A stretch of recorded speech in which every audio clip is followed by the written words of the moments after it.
Bonnie, you just did a recent report on called A Shifting Balance, Chinese Assessments of U.S. Power.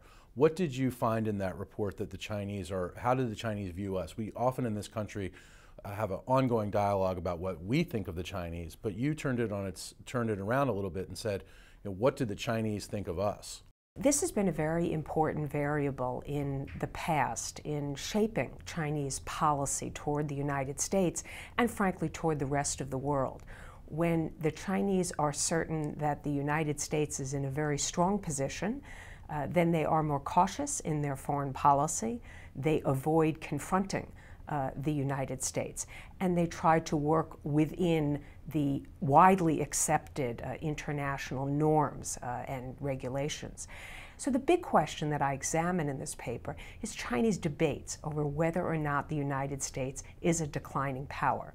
And I find that this is a very intensely debated topic in China. The leadership is less willing to draw the conclusion that the United States is on the decline than some scholars in China are. But of course, the recent debt crisis in the United States, I think, has probably made the Chinese even more optimistic about their ability to narrow the gap between the United States and China in the future.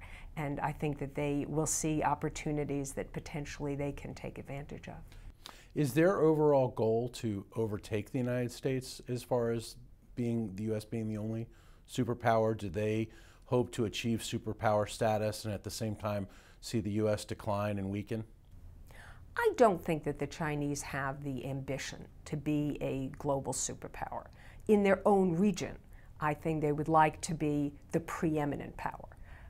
And I think that they can live with U.S. military presence and economic presence for some time to come, though they do want to shape that presence and be willing to prevent the United States from intervening militarily if there is a crisis involving, for example, Taiwan. They would like to prevent the United States from being as active as we are in the South China Sea. But I don't see them as seeking to supplant the United States as the sole superpower.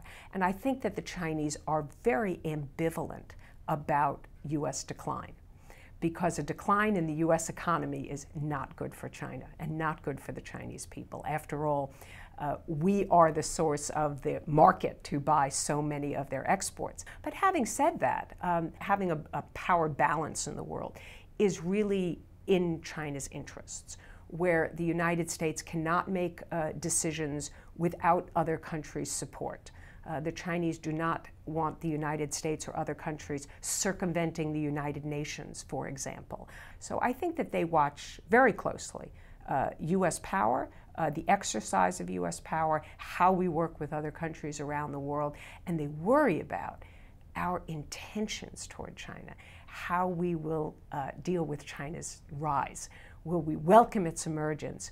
Will we seek to work with China as a partner, or will we seek to slow China's rise? There is this narrative in China that the United States wants to encircle China militarily and that we want to prevent its unification with Taiwan, and we would like to slow its reemergence as a great power. I think that this is actually untrue. And our president often states that he welcomes the rise of a stable and prosperous and strong China, but the Chinese tend not to believe it. Well, along those lines, this week Vice President Biden is visiting China. What are the goals of that visit? Well, I think the Vice President's visit to China is very important because we need to build a better rapport with the next leadership in China.